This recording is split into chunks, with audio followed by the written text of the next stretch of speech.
Two, one. One. Hello, ladies everybody. and gentlemen. Welcome to Inside Movies Galore. I'm your host, Dustin. I'm joined by pretty much everybody. Tonight, we're going to talk about Richard Stanley's Color Out of Space, which is an awesome Lovecraftian movie. After a meteorite lands in the front yard of their farm, the Gardner family find themselves battling a mutant extraterrestrial organism as it infects their minds and bodies, transforming their quiet rural life into a living nightmare. That's from the back of the box. And it honestly kind of sells this movie short a little bit because this is a great ride. Like, I love this movie. And it came out this year too. One of very few movies to do so. Well, it came out in theaters. It came out in theaters this year. It's not the first adaptation either. There's a German independent film from 2010 that was directed by Juan Vu that did this story as well. But this is a pretty good adaptation too. So I think this is already one of the best Lovecraft adaptations, and there are a lot of them out there. Yeah. I would put it up there with Reanimator. I can see that. Like, I think that's a fair assessment. Actually, Reanimator and From Beyond. Those two in Color Out of Space are probably the best three.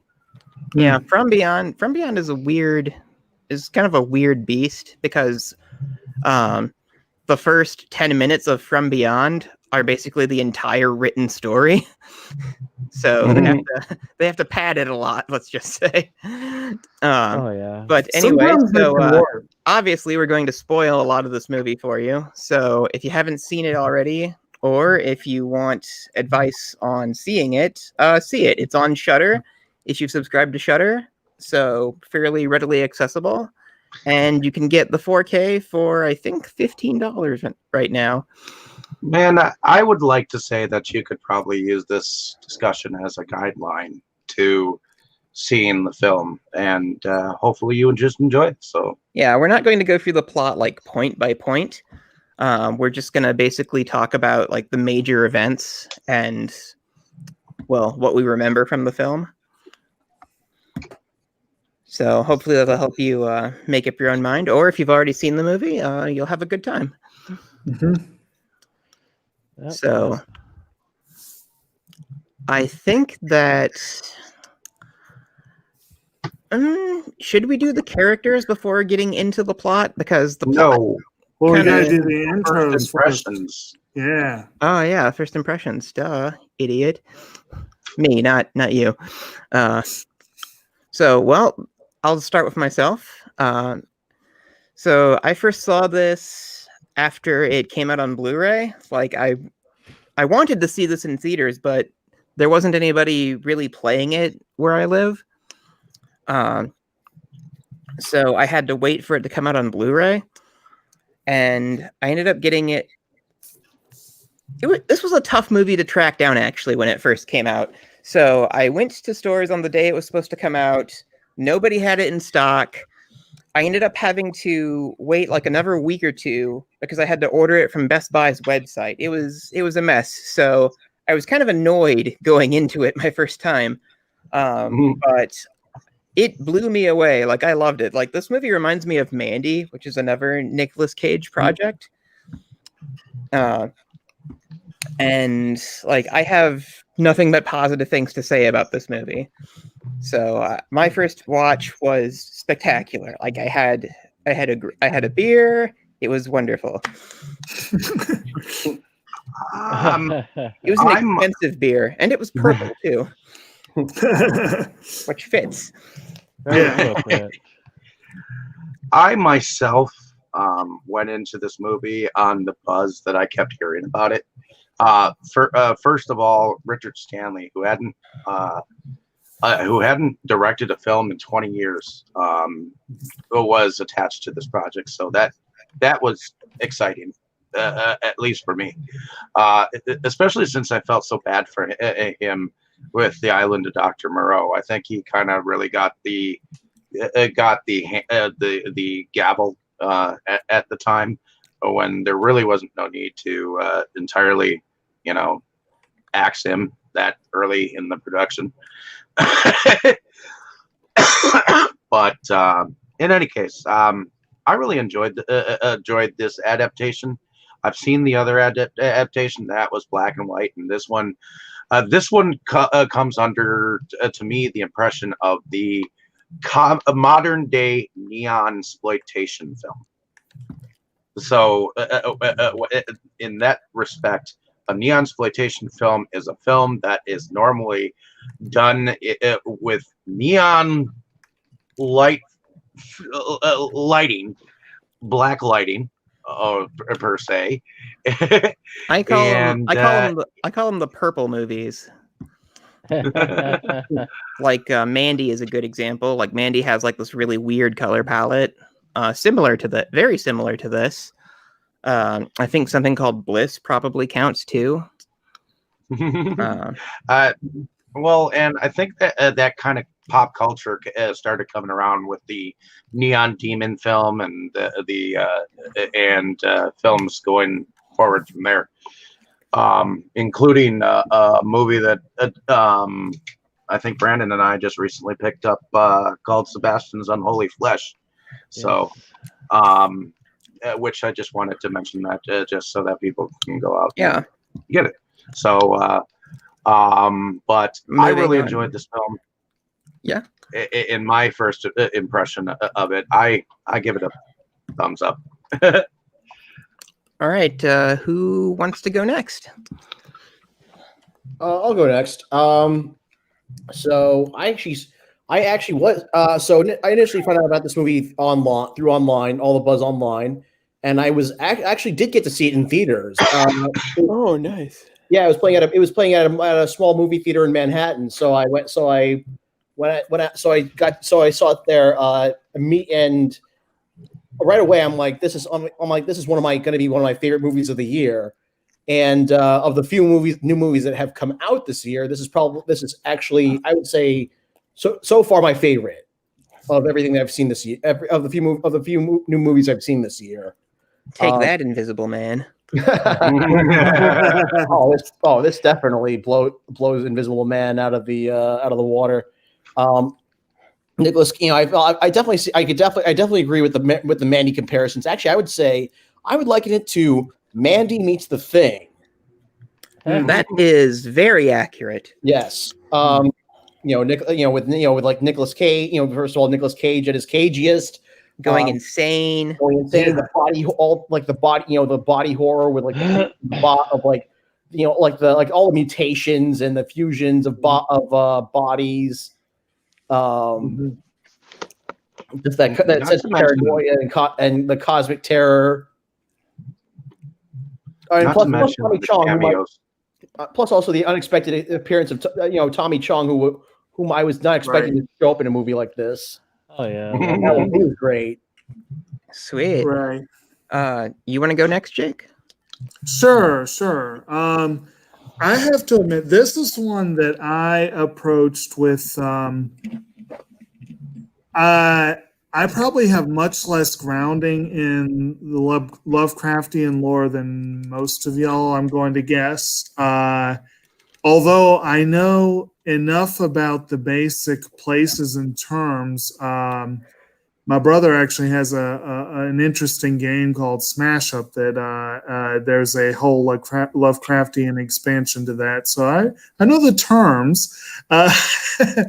And I went at this having seen a lot of buzz. I had heard, not just from this group, I had seen a lot of buzz about it. I saw a lot of buzz about Mandy, and I still haven't brought myself to watch that one, but I'm definitely curious because, yes, Nicolas Cage is an interesting he's an interesting element in movies in general, and he could be a truly excellent addition or a not so much. But he could be a living nightmare. He will almost always be interesting. As we've chosen with our icons here, I've got one of his best movies. Dave's got one of his most infamous ones, and Forrest has one of the ones that never happened, but we all wish it might have. But I saw this one a few nights ago for the first time, and I was like, it was weird. And it was, I don't know what I expected. I think it's close to what I expected. I can't say I love the film or that I'm in a hurry to see it again, but I'm glad I did see it. And it did have some interesting surprises to it. Nicolas Cage was actually fairly sedate for much of the film, but he did have a couple freakouts. Tommy Chong was a great surprise. And when I saw his name in the opening credits, I saw Kakiltra, and I was like, huh? What? The girl who played Pocahontas is in this movie, and I didn't even recognize her when she showed up. She plays kind of a bitch in the movie, but anyway, but that was kind of cool. And what a funny bit of trivia: she was born the year Ninja Turtles came out, so nice little connection there. But overall, my impression was good. I'm glad I saw it. Sounds kind of apprehensive there. Yeah. I was apprehensive before seeing it. I will admit that. I know you're not a fan of gore, and this didn't have a lot of gore, but the gore it had, oh my lord. It wasn't so much gore as it just gruesome body mutations. Gruesome. Yeah, it gets a little gruesome, and not just the mutations are just. It's a little disturbing at times. And the Thing description is accurate. I had kind of thought that myself. Yeah. Brandon? Well, this is a first time for me. I had actually put it on a wish list a while back, and then of course I found it on a sale for pretty cheap, which is what I eventually decided, yeah, I'm going to get this. I am a semi-fan of Nicolas Cage. I have been since I saw Leaving Las Vegas, and I think an Adaptation, was that the one? Yeah, Adaptation. That was a good one. So, to me, he is an amazing actor when he puts his mind to it, and he can be a terrible actor when he puts his mind to it. And this is kind of a mixture of the both, but more on the good side.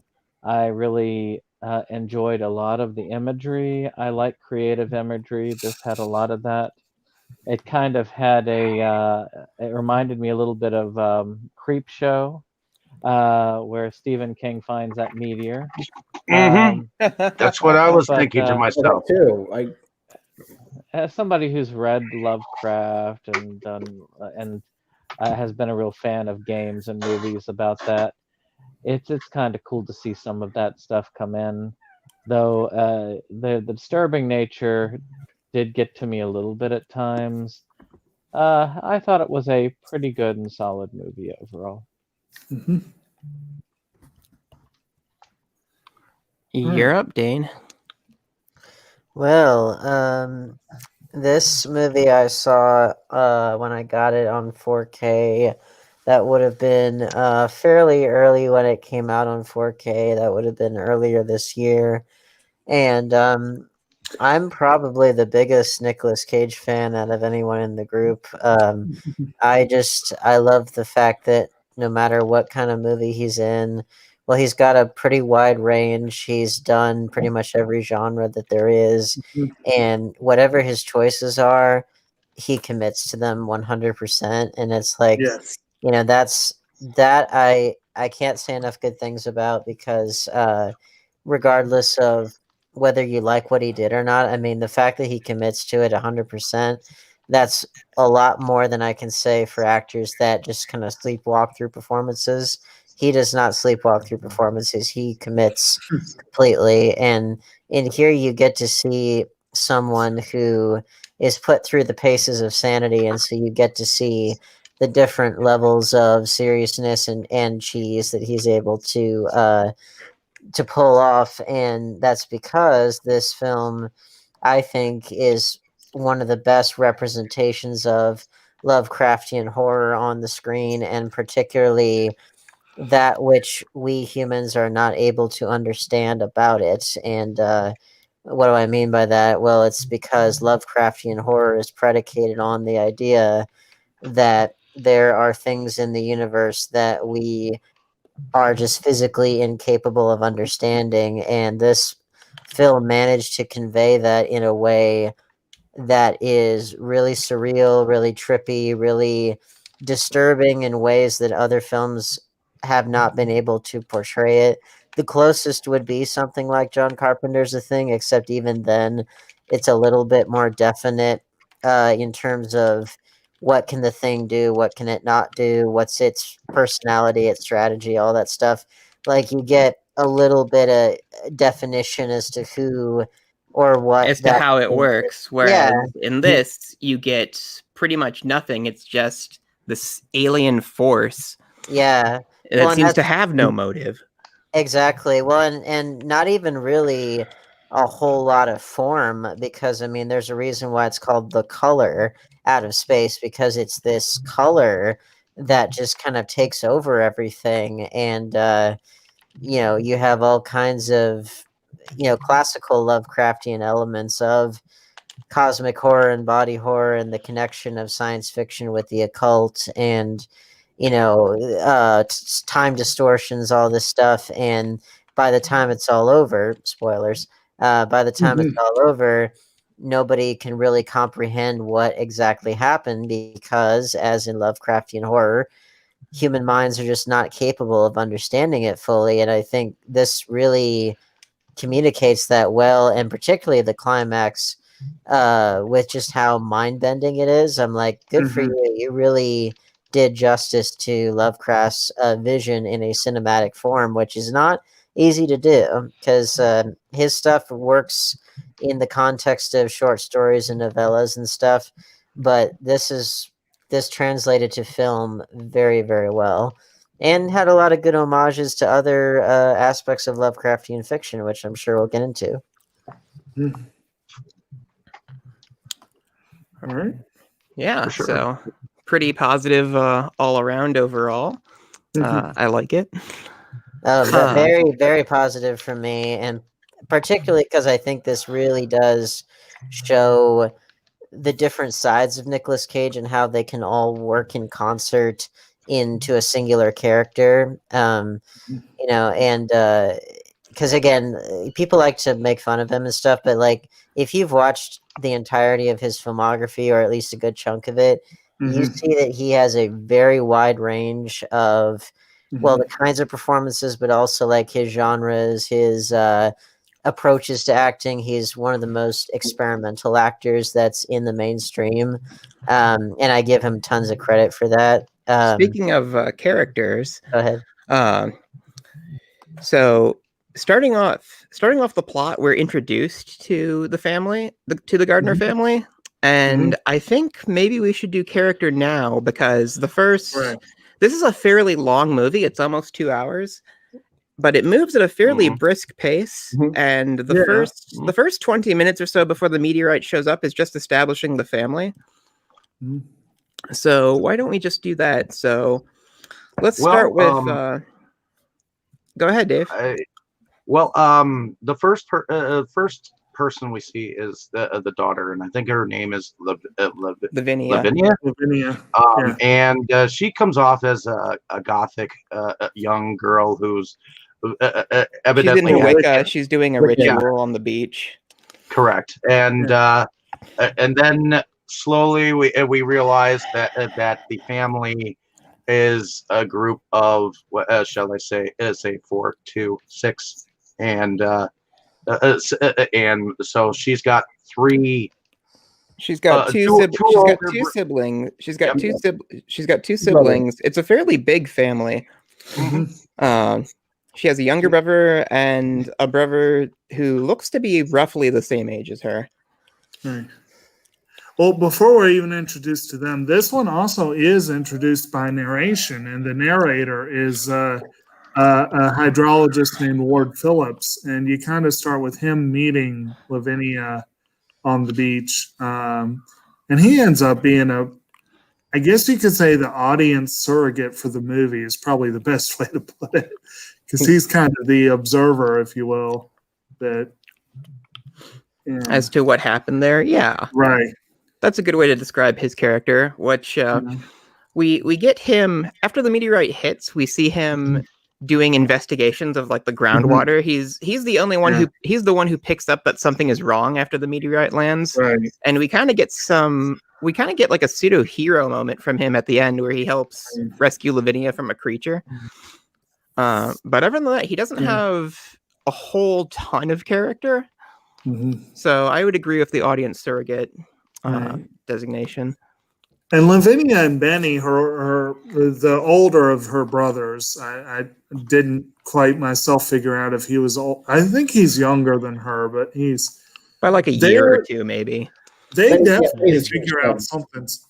Actually, all three of them figure out something's off before the older individuals are able to do so. The parents, you've got Nathan, we keep talking about Nicolas Cage, he's kind of in denial that anything's wrong.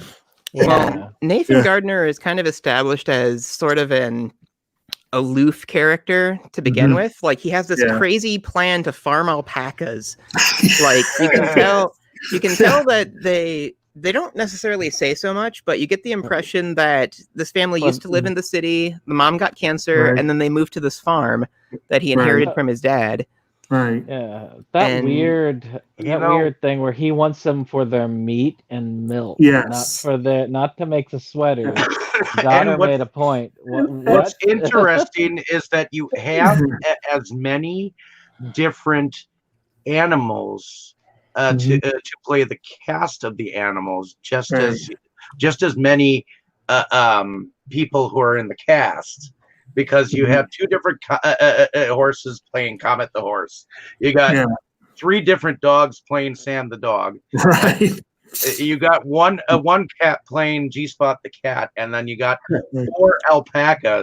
four different alpacas playing the animals in it. I just realized that.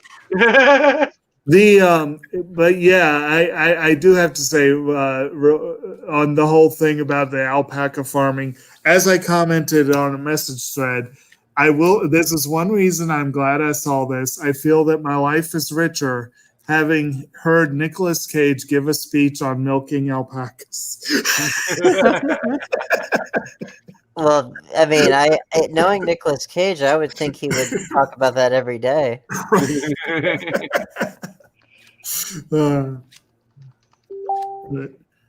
And then you've got the Sam the dog is like a pretty big character early on, and then Ezra names his cat G-Spot. Yes, that's appropriate. Kind of on the nose there, but Ezra is played by Tommy Chong, and he is basically this aging hippie who lives on the farm on the property. But they don't toss him or anything because, well, they don't. He's just a hermit. Yeah, he's cool. Like, they don't mind. Living off the res, And he's friends with Benny, the older brother, who Benny doesn't get a whole lot of characterization in this, other than he really likes to smoke pot. Yeah. Yeah. And he seems interested in cosmic things too. Like, he's looking at like a star chart. Like, the one time we see him do something besides being freaked out. Yeah. Or smoking pot. It looks like he's following some kind of computerized astrophere looking thing that could be like some satellite that he might have hacked into. But, who knows? Ultimately, a meteorite ends up striking. Well, we're not quite done yet, though. We have the little brother Jack, who is standard cute kid. Yeah. And we have the mother who is, you can tell she used to have some kind of high tier job. Like she's doing, what was she doing? Was she She's like a insurance? stockbroker or a trader or something. Yeah, along those something of that lines. nature. Yeah. And we It was see a her work working. from home job. Yeah. Yeah, we I think see adapting her. it.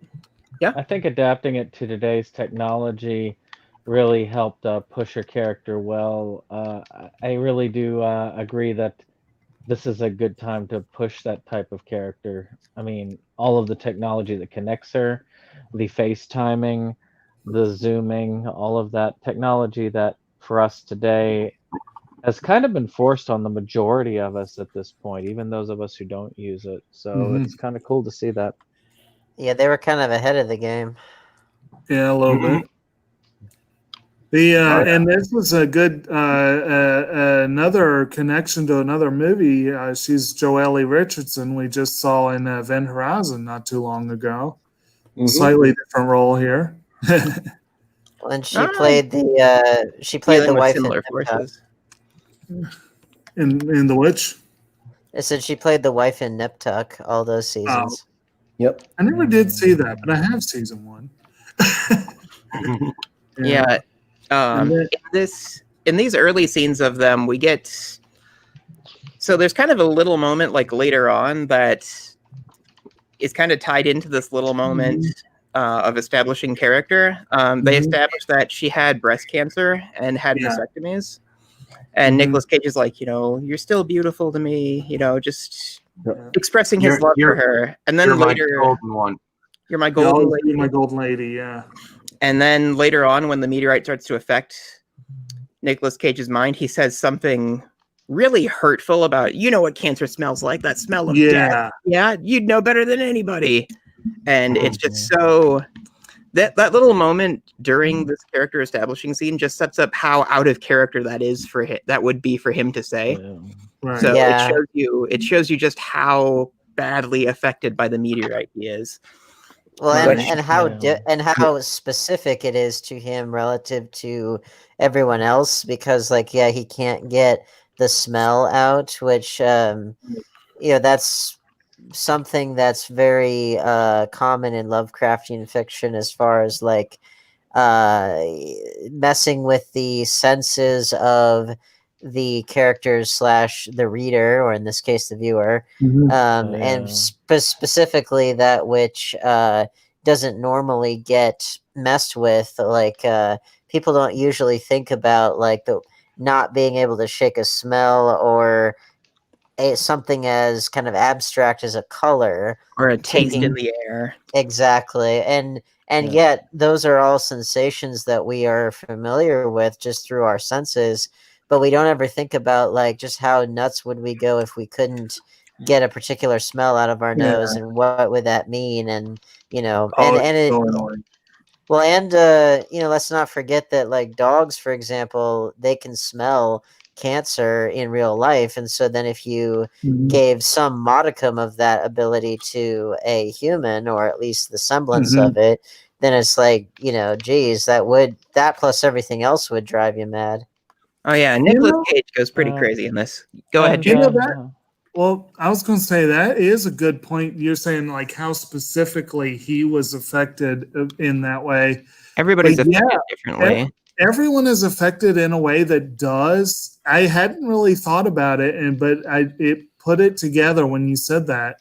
Benny is supposedly a stoner. So what happens? It affects time with him. He's losing time. It's essentially like blacking out or whatever. With Lavinia, she has turned to this pagan rituals, praying for good health, and she's physically ill through most of the thing. And then you got the one who is the mother is has always, I guess, relied on her brain and wit and intellect to be a successful broker. You have to be on your toes, and she's out of it. She's spacing out.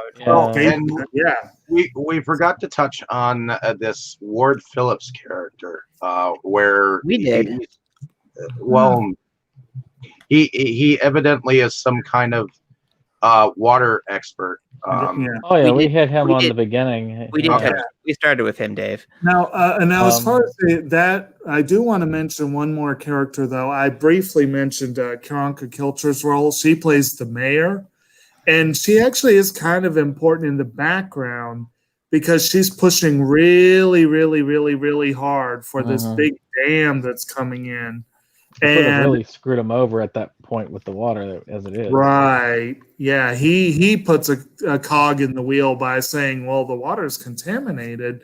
Like I say, she comes across as a bit of a harridan in this film, but it's kind of like you kind of think a little bit of the mayor in Jaws, like wanting to barrel ahead despite the warning. A little bit, except that what's so nice about the way that it's done here is that Mhm. it seems a little bit, which is not to say that you don't have your, thoroughly corrupt asshole, politicians that are sort Right. of to a satirical degree from, like, say, Jaws. You still have those in real life, but like in this case, it's like it seemed a little bit more down to earth, which is good Oh, yeah. because of just how Yeah. batshit everything else is. And they don't and, really dwell on it. It's just kind of there, Yeah, well, Well- and that speaks to, again, another aspect of Lovecraftian horror is the idea of strange things having happened in these small, out of the way places in New England. Especially like Providence, Rhode Island, where H.P. Lovecraft lived and wrote his stories, or just neighboring towns that he made up, like Innsmouth and Arkham and all that stuff.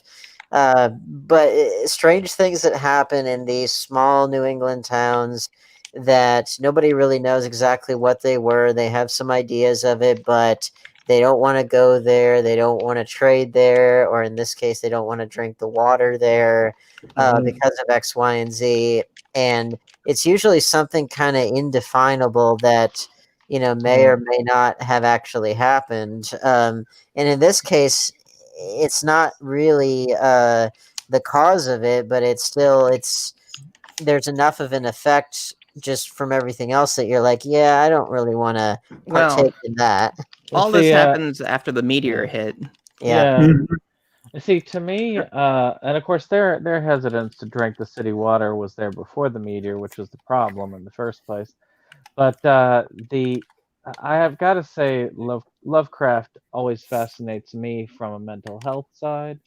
Oh yeah, because most of his stories, most of what you see, most of the madness is a reflection of his own paranoia. There was I've read more into the man himself than I've studied into him. I've read the stories, but I prefer to learn about the man. And the man, he would have things like he would have particular smells that drove him crazy. This is one of the things that people say, that he was particularly racist. And a lot of that was, he would say, like, the certain races would smell different to him. This paranoia about society, these are just, a lot of this is reflections on himself. I mean, it's no question. And I think that his discussion of madness was one of the few things that led to his insight into himself. It's true. Is a rare thing. I can kind of see that too, like something coming down from the stars and just changing the environment like this. Well, let's keep in mind, just not to get fear of immigrants in there. I bet. Oh yeah, well let's keep in mind, and I don't want to get too far afield, but it is important for establishing the what defines Lovecraftian fiction. So keep in mind that H.P. Lovecraft himself, he and his mother had a very kind of toxic, codependent relationship, and they both spent times in mental asylums back when mental health, the mental health field was pretty medieval. Plus the fact that he had a lot of fears, a lot of phobias, including, he was pretty deeply racist and very pro eugenics and stuff like that. But that being said, he, being who he was also, as Alan Moore pointed out, he was a very good barometer for the fears and phobias and fascinations of his time, which was the early 20th century.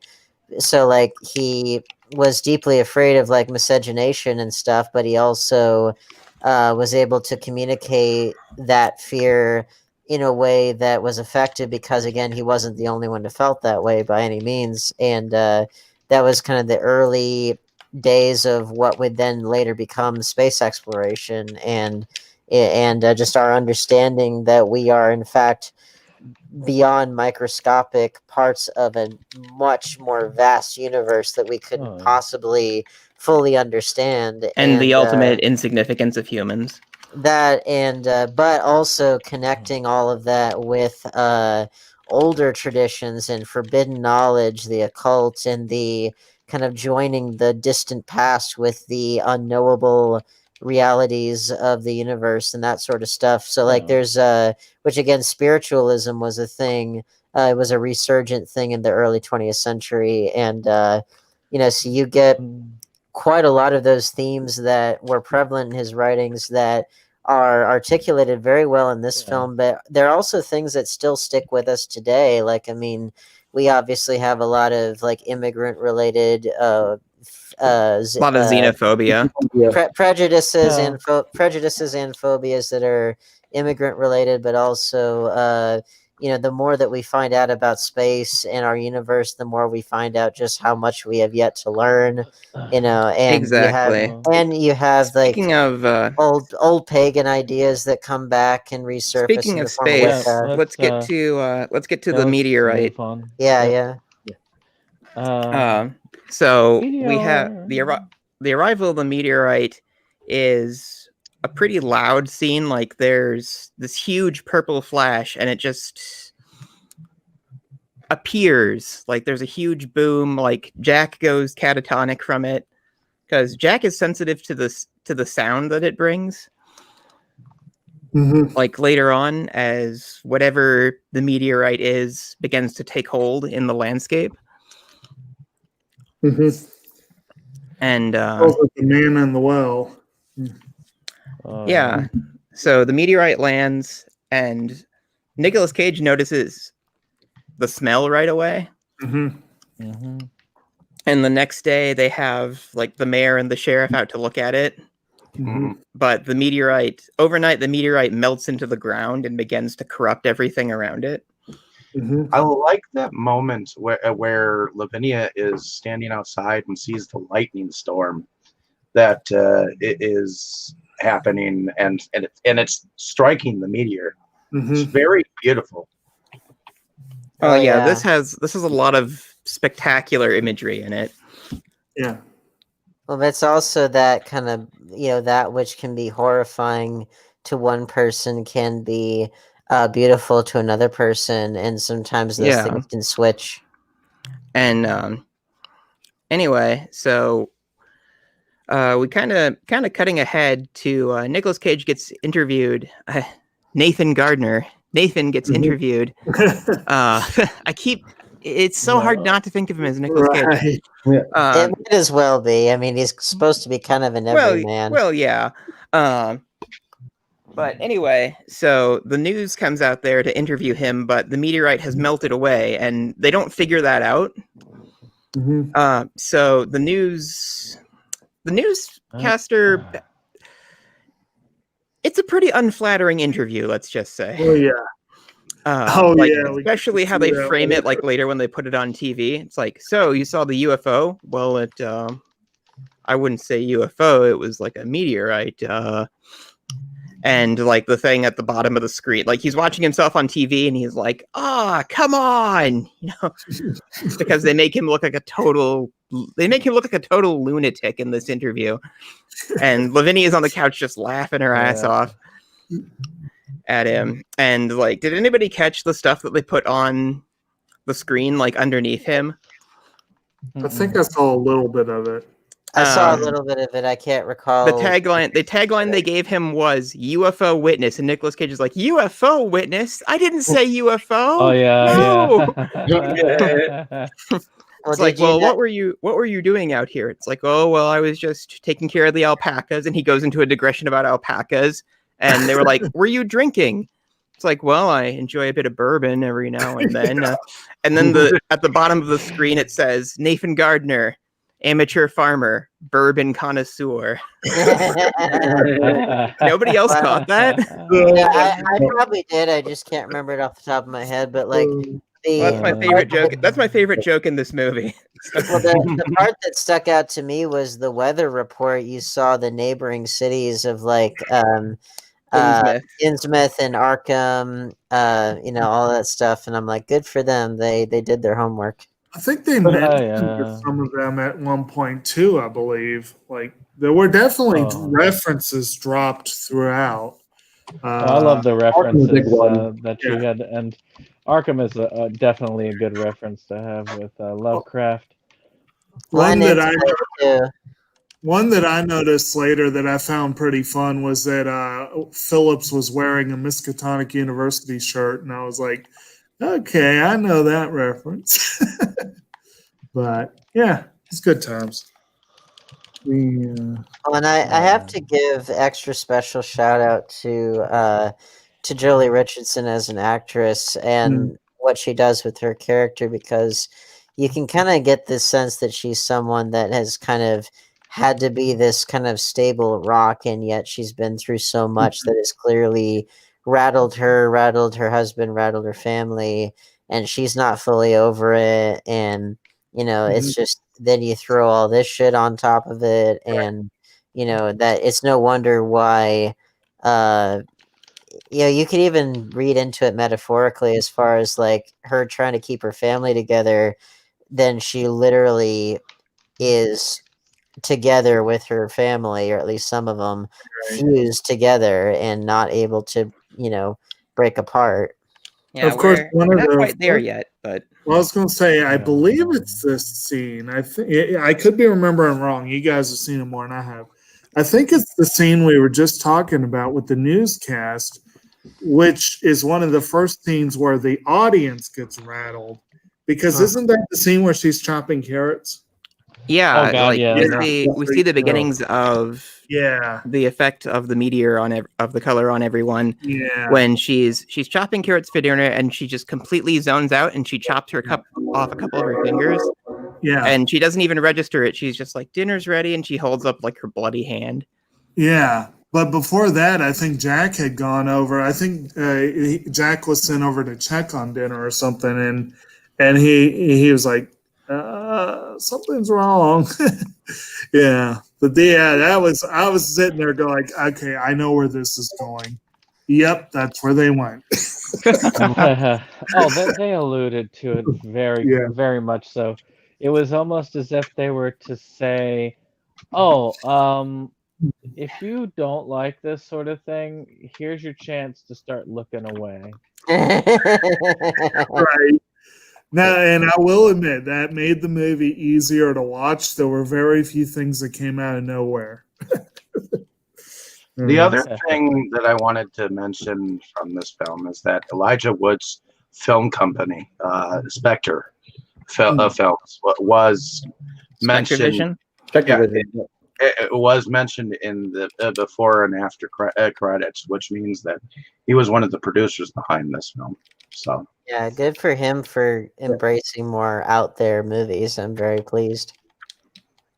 Oh yeah, he is listed on IMDb as a producer. Huh? I didn't know that. It seems like it would be in his wheelhouse. Certainly. Almost. Yeah, Nicolas Cage. Elijah Wood does a lot of cool stuff nowadays. Oh yeah, he was one of the producers behind Mandy. So, and some of the other films, The Greasy Strangler, Walks on Night, Cooties. Well, I think RLJE, isn't that him? Isn't he one of those letters? I don't know. That's a good question. Let me look that up. I know that he also was in a movie that I saw relatively recently, very underrated, called Open Windows, with him and Sasha Grey. Anyway, so Nathan, I almost call him Nicolas Cage yet again. Nathan has to drive his wife to the hospital, and so they leave the kids alone for a while, and things start getting kind of weird. So Jack is sitting out by the well the next morning, like listening to like this whistling sound. You know, like Jake was talking to earlier, the man in the well scene. Yeah. And Lavinia's like, "What are you doing?" It's like, "Talking to who?" And Lavinia hears, like, Jack whistles, and Lavinia hears something whistle back. And I think that they're kind of playing with, like, her, like, occultism interest to where she thinks maybe she summoned something or brought something here. Because she seems genuinely freaked out by it. Right. Well, she's clearly of that age where she's trying to be all like, you know, shocking and upset the parents and all that stuff. And it's like, oh, wait, this shit actually worked. You know? No, I don't think she thought it did, because we kind of glossed over that introductory scene where when Ward walks up on her, she says, you interrupted my ritual. And in a sense, she has reason to believe that he interrupted her ritual and now it's gone bad, you know? That's Yeah. Well, and that's a classic element of well, a lot of horror fiction in general, but specifically in the Lovecraftian sense of, you know, don't investigate that metallic object thing over there because of what it did to the last occupant of this library, only for that person to do it, and then, oh boy, you know, He touched the statue, and then he crumbled into dust. Exactly. But we get a moment of Benny like losing time, like Jake described.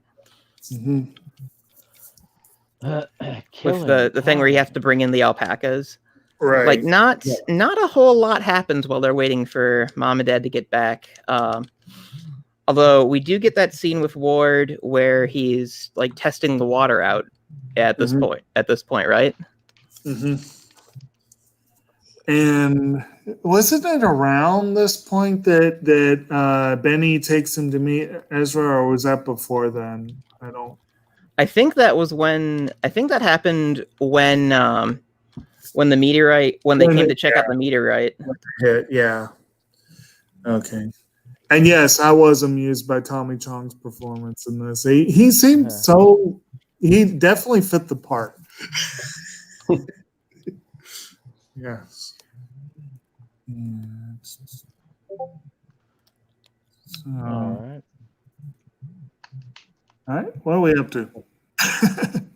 What? Oh yeah, So where are we at next? I'm trying to remember because, like I said, this movie is a long ride, and I didn't want to do every scene.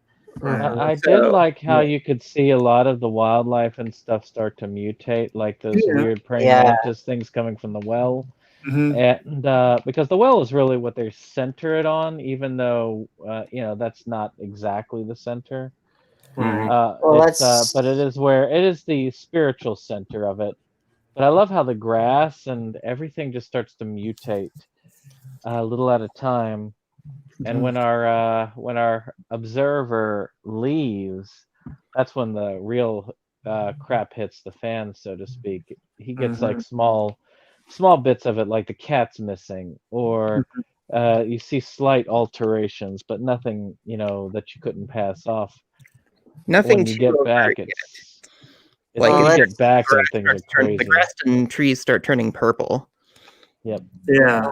Well, let's keep in mind a couple things, which is, well, as in real life, so our well is our focal point. Well, it's you know, source of water, which is obviously a source for life in real life. And so then if the purpleness, you know, maybe this color out of space, maybe it comes from whatever planet Prince is from, because it's purple. But yeah, point is, like, the fact that it starts there, you know, it just is a little symbolic sign that the place is tainted. forever tainted, and that it's going to continue to spread because it got to the water, whether on a literal or a metaphorical level, it doesn't matter.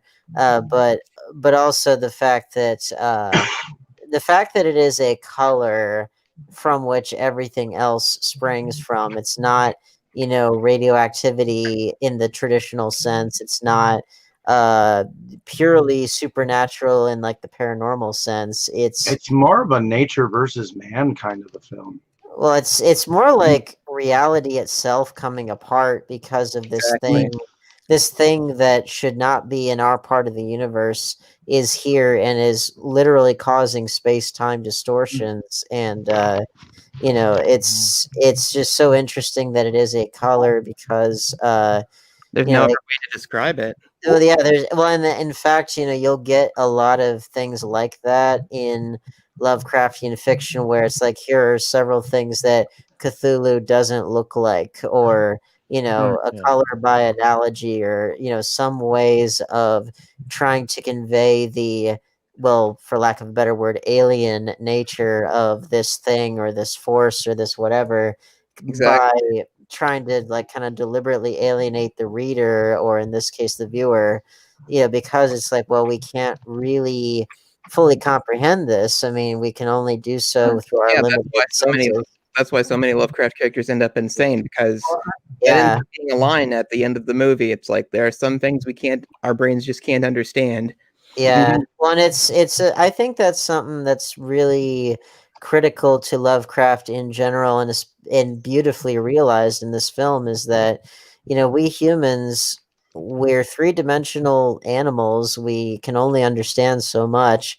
There are things that are way beyond our knowledge. And fourth and fifth dimensions, it all goes haywire. Exactly. But anyway, speaking of haywire, so what exactly happens next in the chronology? I can't quite remember. Do we get the tomato scene?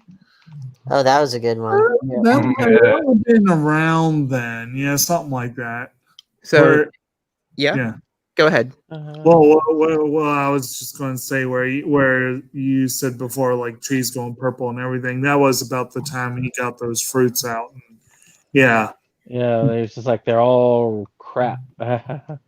Yeah, Nicolas Cage is excited because his tomatoes have come in a month early, but they're like weird and lumpy. And he takes a bite of one, and it's like, oh, it tastes like shit. Yeah.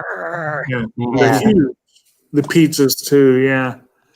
And you get to see him unraveling for the first time as he goes, and where he's really starting to just go off, letting his anger get the best of him, and that is something that is a centerpiece for his level of madness. Really, is that level of anger, which obviously is something that he has had under the service and repressed all those years, which is there. Yeah, there's a scene where he takes a shower, and he basically gets burns from the water, like his arms start daily.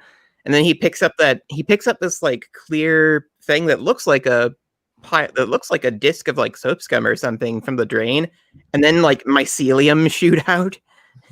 Yeah. And he's like, we need to call an exterminator or plumber, something. That was a fun moment. Right. But when does the alpacalypse happen yet? Not just yet. Not quite yet? No, not quite yet. When things start going crazy, they go crazy fast. That was all kind of Because doesn't okay, so the older boy goes into the well, and then the mother tries to go after him, and then they both kind of get infused with each other, and then what happens is like Jack. Well, the older brother and Jack go out to the barn to check on the alpacas, and something really crazy has happened to the alpacas. That we get glimpses of it, but we don't get to see it yet. And so they're running from the barn, and the mom comes out and, Jack, what are you doing out here? And she picks him up, and this blast of purple light comes out of the barn and hits them, and it fuses them together. So like back to back. But Yeah. That's when they were in the well. I thought when that No. happened. No. The Jack eventually goes down the well for whatever reason, but that And- was after. Yeah, before this, I mean, not Jack, Benny. yeah, Benny. slightly before this happens, the dog disappears. Yeah. Benny and the Jets. I do want to throw one thing out just real quick because this is fascinating me, and I don't know if any of y'all saw this or not, but you keep using the term purple, and I've seen it pointed out that they actually use magenta is technically the color.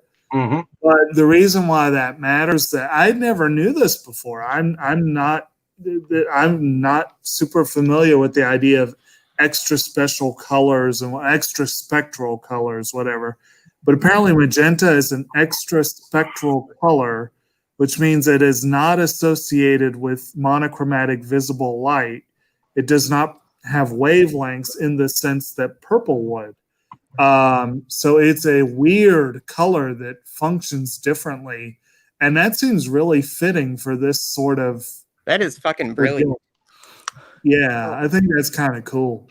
Well, there's that, but the other thing, that's very good insight. The other thing to keep in mind also is that color itself, as our dear Bill Nye the Science Guy would say, that there's a thing in science that we don't see things, we see light bouncing off of things, Right.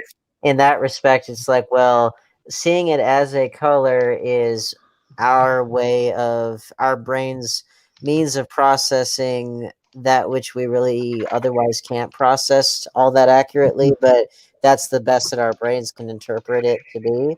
And it is ultimately the way that our terrestrial light is, reflecting off of whatever it is, and it just happens to be reflecting back this purple color.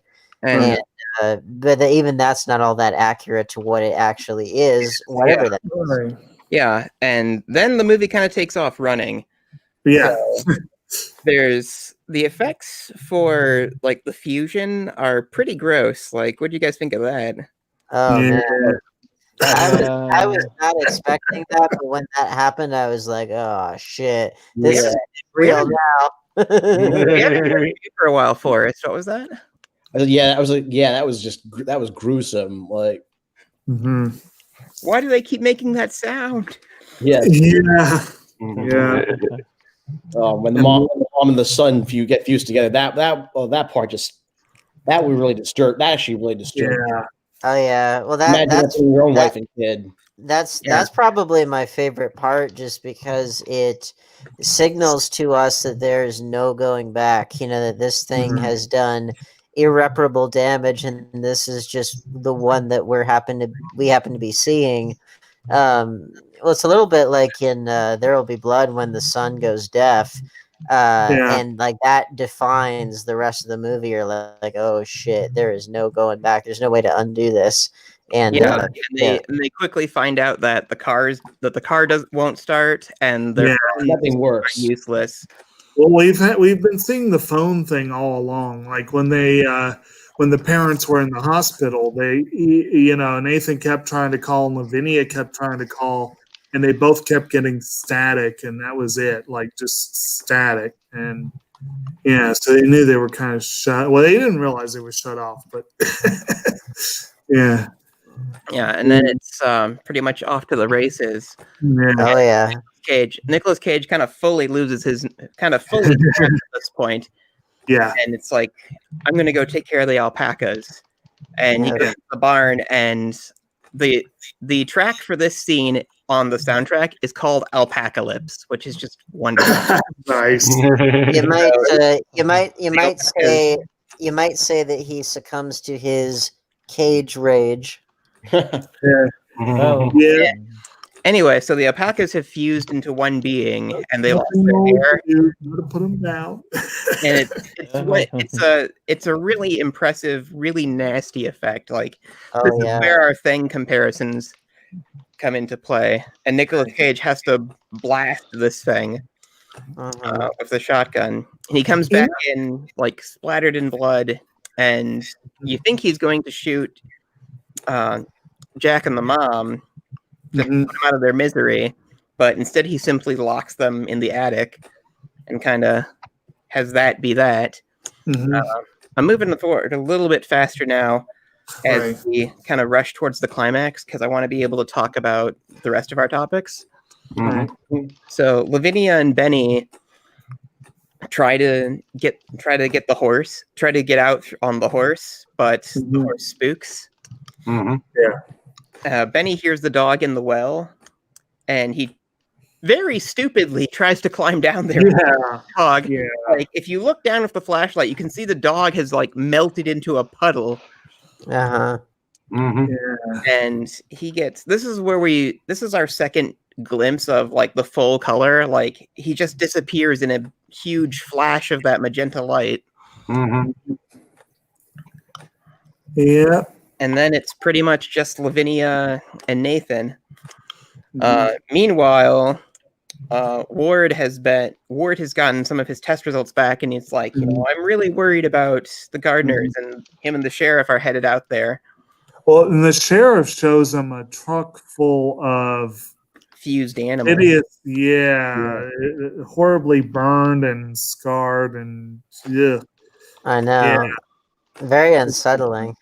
And we kind of skipped our first glimpse of this because we actually do see a transformed G-spot, and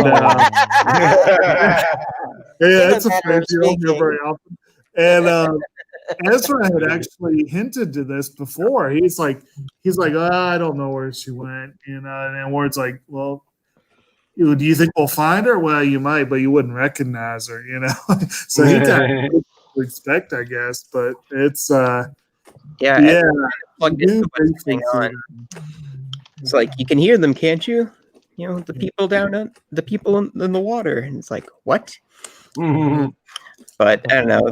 That goes a cool place. Like I like that last speech, which I wish I could fully quote, but anyway, so now it's just Nathan and Lavinia, and Nathan has fully lost it at this point, and he's like, "You're gonna go take care of your mother," and he throws Lavinia in the attic. And Ward and the sheriff arrive pretty much just in time to save her from the creature her mother has mutated into. And meanwhile, he is downstairs watching television. With the family, quote unquote, and he's just sitting in the room by himself. And the sheriff and Ward are like, all right. Yeah. I think they just don't know what to do. And anyway, they go to check on Ezra, and Ezra has kind of desiccated overnight. Like Ezra has turned into a mummy pretty much. And there's a really ominous tape playing. Like Ezra has figured out what the color is and what the color is doing. And he's explaining it. And I think that might be my favorite scene in this.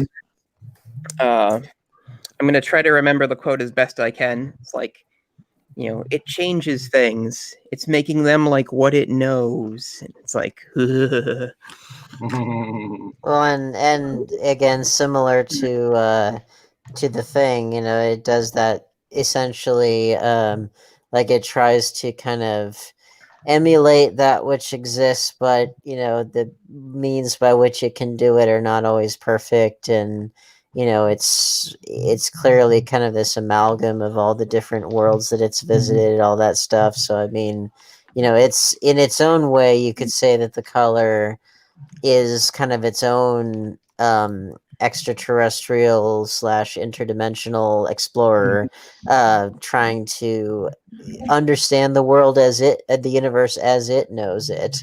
Because I'm sure that translate itself into whatever language that it feels that it could probably be a language, but to us it would be the turning point that would make us mad.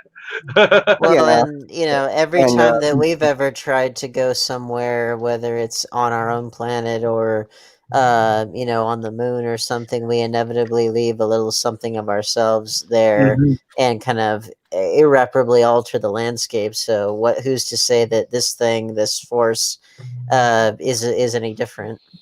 Well, I think from the way the movie ends, I think it's almost like almost like it's collecting new experiences Yeah. because Yeah. when it leaves at the end. Well, we'll get there pretty quick. Yeah. So the sheriff and Ward leave Ezra's hut. The sheriff gets eaten by a tree. Like there's no way to say it. Like branches come down and whoop, he's gone.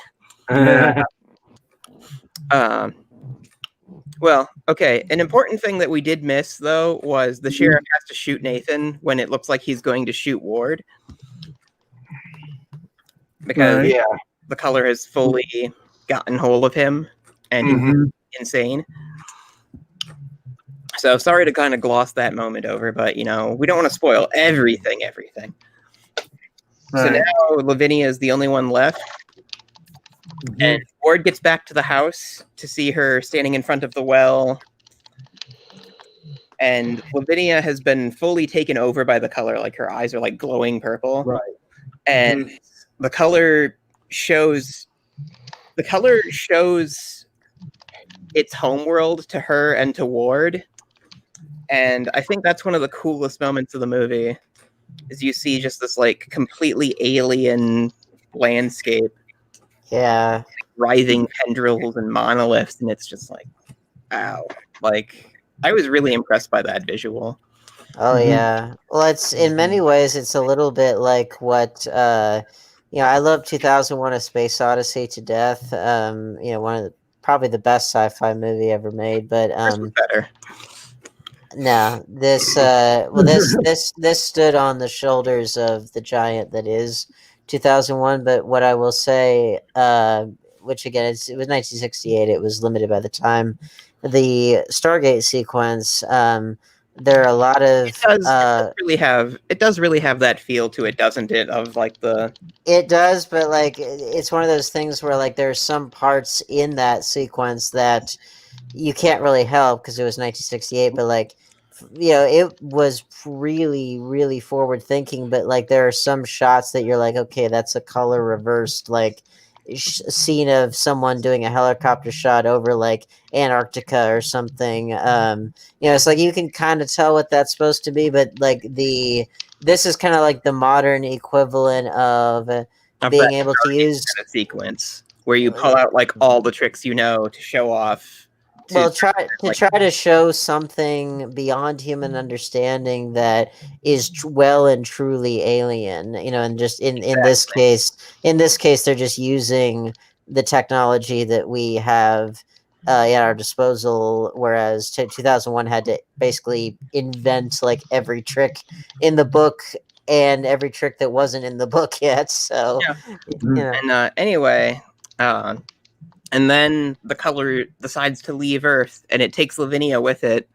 And it almost takes Ward, too. Like, Ward starts to stretch and distort like he's approaching a black hole. Like, and I thought that was, like, a nice touch. I love that. And he's able to hide in the wine cellar while the color, flies off into the sky. Like tornado. And one cool thing that they did with that was the next morning when he's crawling out of the rubble, all the color has disappeared from the landscape. There's just this huge gray circle. Right. The farmhouse stood. Which that to me is one of the eeriest things I think in the whole thing.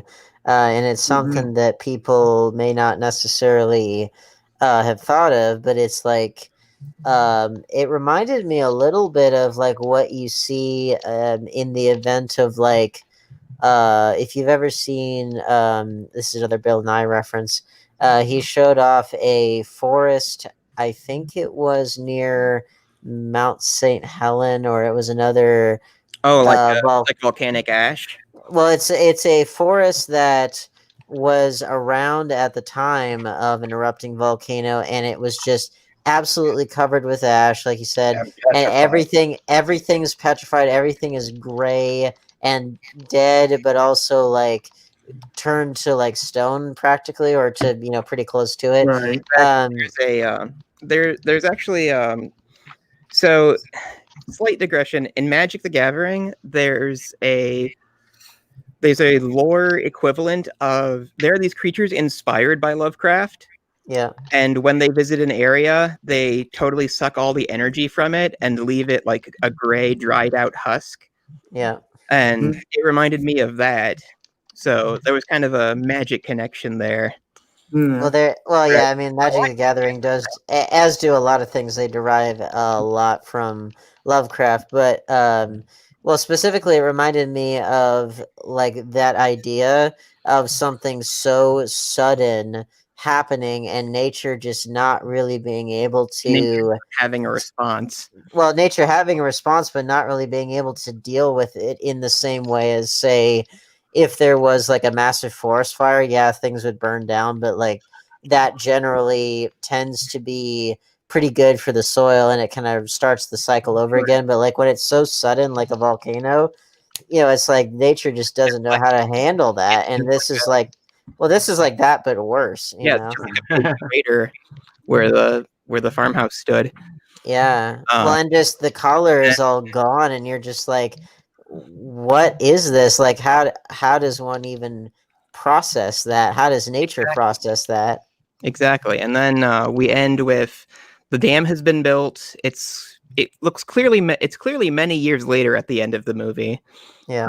Ward is like grizzled and like somewhat. He seems he's haunted by his experience. Oh yeah. Like, I hope that the water that covers this place is very deep, but I would never drink it.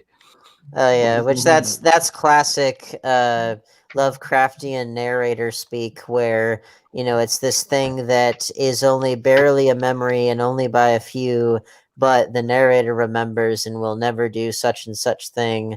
And hopes that it keeps secret what was somehow. I was gonna just make one comment on the ending. When I'm looking at this ending, I had somebody once tell me, I like that movie until I reach the end, but I hate the ending because it leaves nothing explained. And I say, well, then you don't get where the original author is coming from, because in a lot of cases, when something is unexplained and left up to the imagination, it is far more sinister than one could ever create physically an explanation. Not everything is supposed to be tied into a little bow. Oh yeah, exactly. Yeah, well, this is actually where we get our title too. He named the title. It was just a color out of space, and then named up. Which that's a good opportunity for a title drop, but it is a kind of a fallacy of the modern cinema going audience that things have to be wrapped up in a neat little bow. But I think the best fiction to me is the kind that leaves you kind of questioning things or leaves you with a lot to think about. And this and wanting more. Exactly. Yeah, I heard that Richard Stanley is working on another Lovecraft project. I don't remember the name of it. It was the Dunwich horror, I believe. He wants to do he wants to do a trilogy, which the one this was excellent, and I want more. Me too. I want the same kind of I'm really appreciative that he was able to communicate the unknowableness of Lovecraft, but also the kind of astrophysical aspects of things, which even for his time, they were just barely starting to scratch the surface of astrophysics, and so then with the more knowledge that we have, they were able to try to do the equivalent of almost like someone being at the event horizon of a black hole, except that they're there. Which brings us to special effects. Like this excellent special effects and beautiful visuals. Like, what do you guys think? Love it. I mean, makeup and everything. I think that they outdid themselves. It was a true horror to behold. Forrest? I'm sorry? You got any thoughts, Forrest? Thoughts on the effects? Oh, excellent. I'm sorry. Especially I think were definitely one of my favorite aspects of the movie. Definitely some of the best practical effects I've seen probably since, like right up there. I would definitely say right up there with The Thing as far as body horror effects. Like with The Thing and like David Cronenberg movies. That like the alpacas. Oh God. The alpacas were pretty gross. Yeah. You had something, Jake? Do what? You were saying something? Was I? Yeah. Oh. You were saying something about the effects. Oh, I don't know that I had a particular point to make. I just thought they were quite solid. It's not exactly the kind of movie that I would be clamoring to see in super high detail or whatever, but this movie is crazy in 4K. I would say that if you really have an appreciation for those scenes, this is the kind of movie, like just all the work with the color itself and the Brandon mentioned the makeup and whatever. There is a lot that I could see this looking really good. I borrowed his copy, but I of course watched the Blu-ray because I don't have a 4K player. But I can imagine this would be pretty cool looking in or on the big screen rather. Yeah. And then let's move right along to the music, which this has a really awesome score by Colin Stetson. I have vinyl and digital, and I think the theme for the color is like really unique. It's hard to describe, but what do you guys feel about the music? Like, do you think it fit really well? Because I do. Oh yeah, I think it fit. Go ahead, Dave. I think it fit really well with the film. I mean, it was just as odd and unique as the film ended up being, and I think just the film all around was well rounded. So it was like ambient sound but loud. Yeah. What, you had something, Forrest? No, just. Oh, I'm trying to make sure everybody.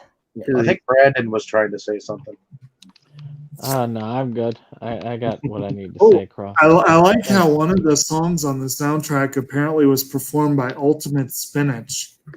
How's that for a band? Well, if you're gonna have spinach, it better be ultimate spinach. God damn Oh, it. exactly. Yeah. One of the bands was called Wormwitch. That seems appropriate. That's pretty cool. I have to say, to me, the music didn't really like jump out and grab me. Like it wasn't an aspect I remembered afterwards, but it definitely fit while I was watching.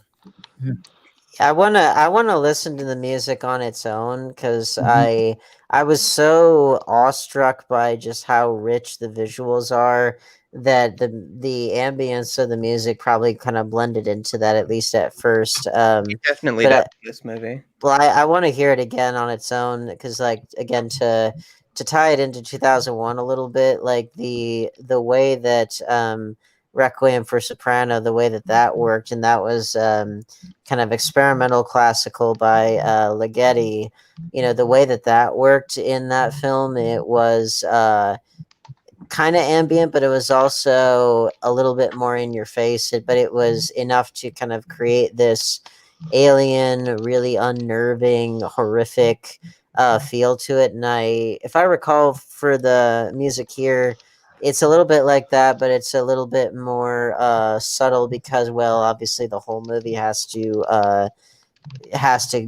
do that kind of thing, and it can't be all at a 10 all the time, you know. But similar idea of creating something really unnerving, unknowable, very atonal, that sort of thing. And the music is really just so good. Like, you can listen to the whole soundtrack on YouTube, which I would recommend everybody do.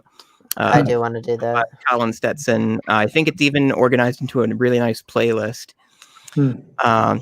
Anyway, let's wrap up with our favorites. I'll go last. Who wants to go first? Oh, I'll go first. I think I liked the mom and the kid getting fused together, just because that to me was like the ultimate there's no going back moment. And whenever movies have that moment, and it's usually in terms of screenwriting, you usually put that in the middle, but like when it's something that has to do with the body like this, or like There'll Be Blood when the kid goes deaf, it's like when it's something physical like that, that there's just simply no way possible that you can undo that, then it's like, oh shit, things have gotten real. And that was very, very well done in this film. I think my favorite moment in the film was when the lightning struck the meteor, and you got that fantastic display of lightning. I have always been fascinated with lightning shows in real life when you can just see them span the sky and crackle, and as long as it doesn't come near me, I'm good with that. But there was a moment where I came out of the theater. I think it was after I saw the Fountainhead in the theater. There was a fantastic display of lightning afterwards, and the group that I was with, we were all just enjoying it. So to me, seeing that display of lightning was fantastic. I have to agree. A good display of just like, for instance, heat lightning in the summer. If you're out there with a bunch of people, just sitting there looking at the sky, it's can be quite fun and impressive. And you know what? I didn't have one to give, so I'll throw that one out too. Sounds good. I gotta say, my favorite moment is easily Nicolas Cage talking about milking alpacas. That one was enjoyable too. It's a good and then he offers the milk to Ward, and he's like, "No, I'm lactose intolerant." Which again, I have to say, I mean, that's just got to be an everyday occurrence with Nicolas Cage. Come on, alpaca milk. Why not? I enjoy the scenes with Ezra as well. I mean, he, like I said, Tommy John was just perfect for that role. So those were a couple good scenes too. What about you, Forrest? Oh god, I have to agree with as much as it disturbed me, I would have to agree with the I don't know if it's my favorite scene, but I don't know if I would call it my favorite scene, but it's definitely the scene that sticks out in my mind the most. Just for how disturbing it was the mom and the son fusing together. It's one of those things that's like it's so disturbing, and it's like, which of course that's what the movie sets out to do. And I think it did it really effectively there. And it's going to be forever etched into my mind. Okay. And as for me, I think my favorite scene, like I said earlier, is when they come to Ezra, when the sheriff and Ward come to Ezra's cabin, and they overhear like the tape playing as Ezra kind of lays out what he understands about the color and how it works. And it's just so ominous and dread-inducing. Like, I love that scene. And then when the color leaves Earth too, like, it's so spectacular. That little touch of it taking all the color with it, I was impressed by that. That was pretty cool. Yeah. So anyway. I love it when movies are able to represent something that is otherwise hard to convey or is really, really abstract, and yet they're able to do it in a concrete way that you're like, oh, okay, so that's how they did it. I love that. Yeah. So anyway, I guess that's it for us tonight. I'm your host, Dustin, also known as the Crypt of Horrors on YouTube. I'm a horror collector living here in Milwaukee, and I show off the stuff that I find.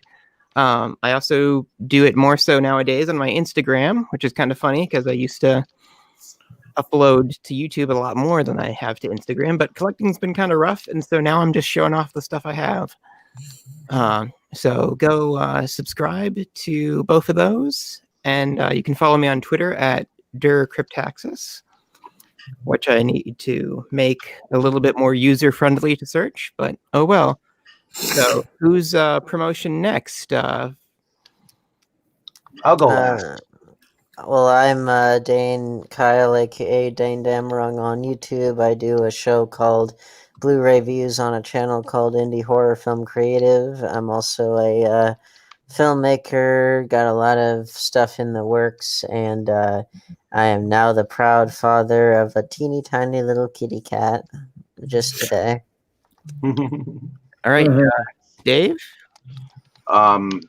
I guess I can go if you want me to. I'm one of the founding fathers of Inside Movies Galore, so thank you for coming along with us on a journey, seeing some stuff through the mind of Dustin's likes, at least for tonight. So definitely, thanks for that, Dustin, and it was a pleasure going through some of these films, especially since the last one before this one was a childhood favorite. So, but I also moonlight under a different channel called Delusions of Grandeur.